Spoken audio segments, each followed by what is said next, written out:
Ulama teman-teman sekalian terbagi-bagi. Ada ulama tingkat yang paling luar biasa namanya ulama rabbaniyin. Ulama rabbaniyin adalah ulama-ulama yang memang sampai pada level seorang alim ulama yang sesuai dengan sabda Nabi SAW, al-ulama warahatul anbiya, ulama pewarisnya para nabi. Mereka orang-orang yang selalu berinteraksi sama kitabullah. Mereka kita temukan selalu berinteraksi dengan hadis-hadis Nabi SAW.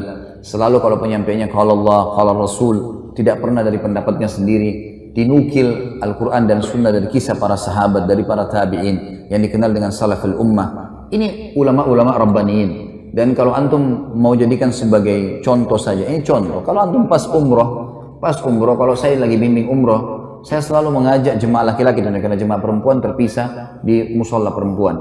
Itu kalau lagi di Masjid Nabawi atau di Masjid Haram Mekah, saya sering ajak kalau bertepatan lagi sholat sama saya, karena jemaah memiliki bebas jadwal untuk sholat masing-masing.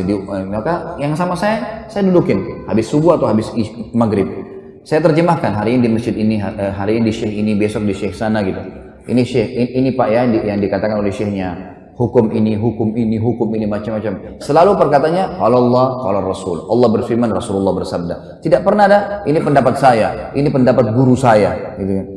Setelah itu teman-teman sekalian, saya terjemahkan mereka, saya tanya, Pak, bagaimana pendapatnya? Ya, dari tadi ini kita dengar semuanya ilmu. Saya bilang, saya terjemahkan letterlet saja. Dan ini yang banyak divonis di Indonesia dengan istilah Wahabi. Gitu. Ini Wahabi nih. Apa itu Wahabi? Nggak ngerti. Pokoknya Wahabi suka kafirkan orang. Dari mana Wahabi kafirkan orang? Saya tidak pernah mendengar dengan telinga saya ini teman-teman sekalian. 7 tahun di Madinah ada guru kami mengatakan si fulan kafir. Nggak pernah saya dengar ini. Nggak ada. Selalu kalau kita belajar fikih pun, Imam Syafi'i mengatakan begini dalilnya, Imam Ahmad mengatakan begini dalilnya, Imam Malik begini, Imam Abu Hanifah begini, dalilnya jelas. Dan tidak pernah mereka mengatakan pilih pendapat ini ya. Dan tidak pernah satu kali pun demi Allah saya dengarkan ada kata berkata Wahabi, nggak pernah. Dan yang mereka mengatakan Muhammad bin Abdul Wahhab yang membersihkan Jazirah Arab dari banyak sembahan-sembahan berhala. Kalau kita baca bukunya, nggak pernah saya pelajari secara khusus itu di kelas, nggak pernah. Selalu kembali kepada buku-buku induk, buku hadisnya. Kita dari tingkat 1 sampai tingkat 4 kuliah belajar dari Sahih Bukhari sampai Sunan Abi Daud, Tirmidzi, Nasai dan seterusnya. Kemudian juga buku tafsir kita pelajari tafsir Ibnu Katsir, buku-buku induk semuanya. Nggak ada sesuatu yang dianggap asing atau baru. Saya malah terbalik, sebelumnya tahun 89 saya pernah di Kairo.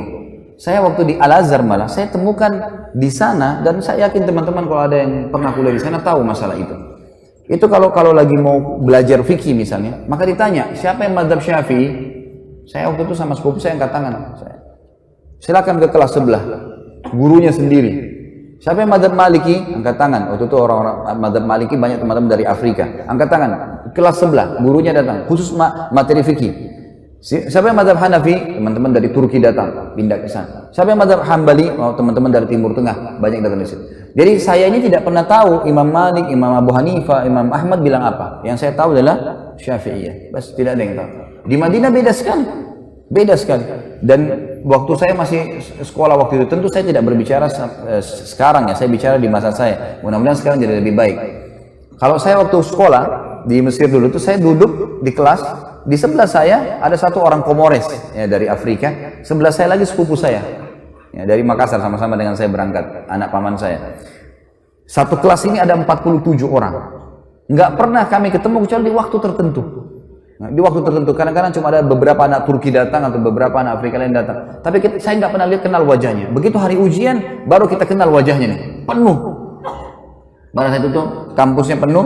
Kemudian pada saat itu juga semuanya pada hadir. Saya tanya, siapa kamu? Saya Fulan. Di kelas mana? Kelas ini. Loh, saya juga di kelas itu. Kok nggak pernah saya lihat? Dia bilang kami cuma datang waktu ujian saja. Jadi sepanjang tahun itu kerjanya cuma duduk-duduk saja di situ, gitu kan? Pergi ke bioskop, pergi kemana-mana, hiburan, karena Kairo sama dengan Jakarta, tidak ada bedanya gitu kan. Kehidupan di sana ya kehidupan begitu, bebas kan. Jadi saya melihat beda sekali antara kondisi yang ada di Saudi dengan kondisi yang ada di negara-negara Islam yang lain.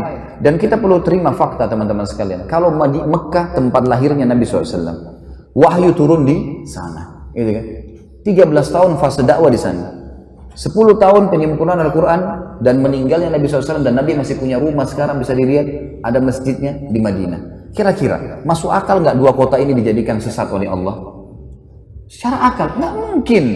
Dan sampai sekarang saya bilang tadi, lebih baik secara rasional dipraktikin di lapangan, datangi halaka-halaka ulama itu dan dengerin dengan hati yang tenang, dengerin apa yang mereka sampaikan. Baru kemudian kita bisa menghakimi seseorang. Karena saya lihat ini di Indonesia banyak sekali isu sekarang selalu dengan Wahabi. Momok yang menakutkan Wahabi. Saya sampai waktu mau pergi ke Madinah, saya ketakutan dengan istilah Wahabi. Karena ada beberapa teman-teman ayah saya mengatakan, hati-hati di sana, ambil ilmunya tapi jangan jadi Wahabi. Ini ambil ilmunya tapi jangan jadi Wahabi, bagaimana ceritanya? Kan saya lagi belajar di sana. Jadi setiap guru masuk saya lihat, ini Wahabi. Apa yang dia mau sampaikan?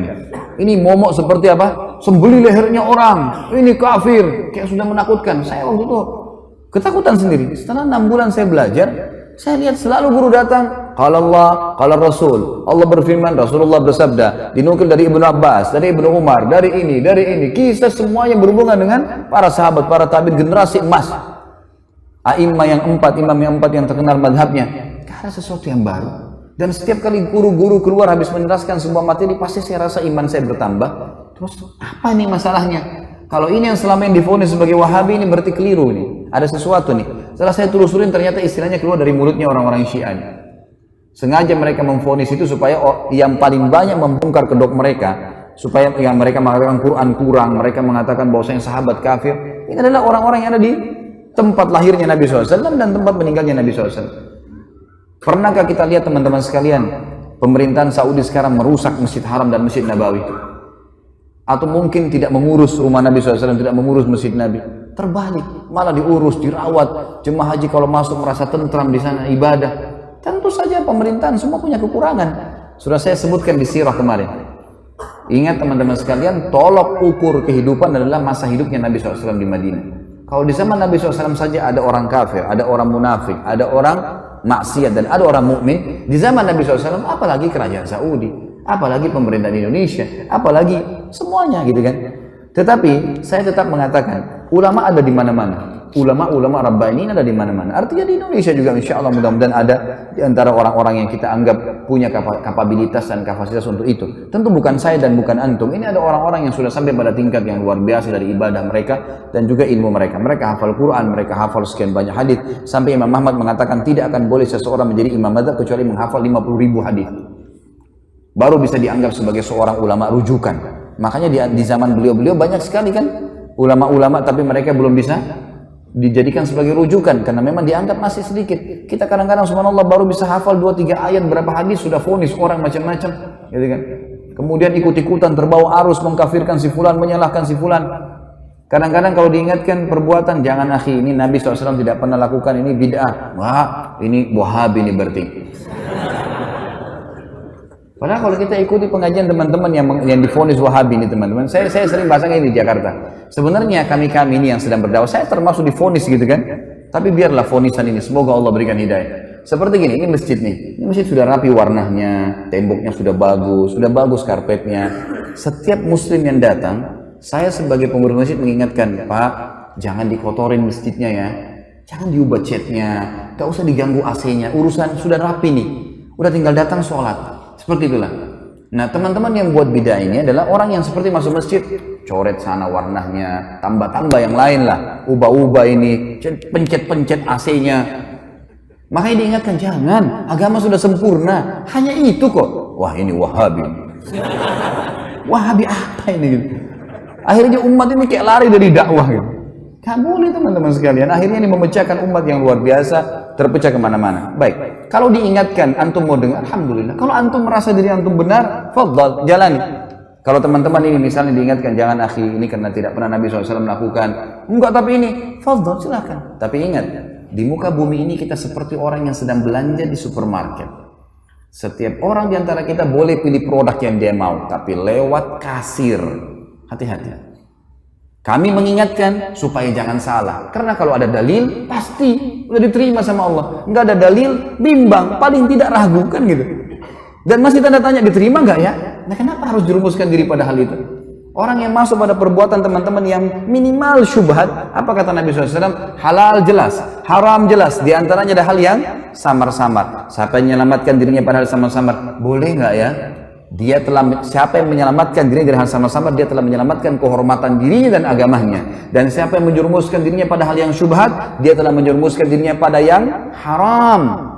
Seperti pengembala domba yang bawa domba-dombanya di ladang rumput, yang rumputnya lebih tinggi dari dombanya, sehingga dia tidak tahu domba mana yang dicuri oleh serigala. Berarti dalam Islam cuma ada halal, ada haram. Syubhat pun masuk di sini. Ragu pun nggak ada dalilnya, atau mungkin lemah, ya sudahlah, gitu loh. Ini enggak langsung divonis saja langsung ini. Sekali lagi teman-teman, kalau dianggap ini adalah perbuatan, nggak apa-apa lah, ya sudahlah. Jangan jadikan perpecahan umat.